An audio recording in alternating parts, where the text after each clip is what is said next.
నా లక్ష్యాన్ని చేరుకునే వరకు నేను ఆగను మ్యామ్. ఇది మీకు లాస్ట్ అటెంప్ట్ కదా, లక్ష్యాన్ని ఎలా చేరుకుంటారు? ఐపీఎస్ అవటం నా లక్ష్యం కాదు మ్యామ్. దేశాన్ని బాగు చేయటం లక్ష్యం. ఒకవేళ నేను సెలెక్ట్ కాకపోతే మా ఊరెళ్ళి టీచర్ అవుతాను. పిల్లల్ని బాగా చదివించి చీటింగ్ ని అరికడతాను.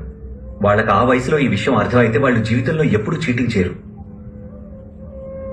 అండ్ నిజం చెప్పాలంటే ఈ విషయం నాకు నెహ్రూ నగర్ లో కరెంటు పోయినప్పుడు నేను స్ట్రీట్ లైట్ కింద కూర్చొని చదువుతున్నప్పుడు అర్థమైంది. అది if I cannot be the sun that lights up the earth, if I cannot be the sun that shines upon the earth, I can still be a lamp and light up my street. Good. Be a lamp. You may go now. Thank you, sir. Thank you, ma'am. Thank you.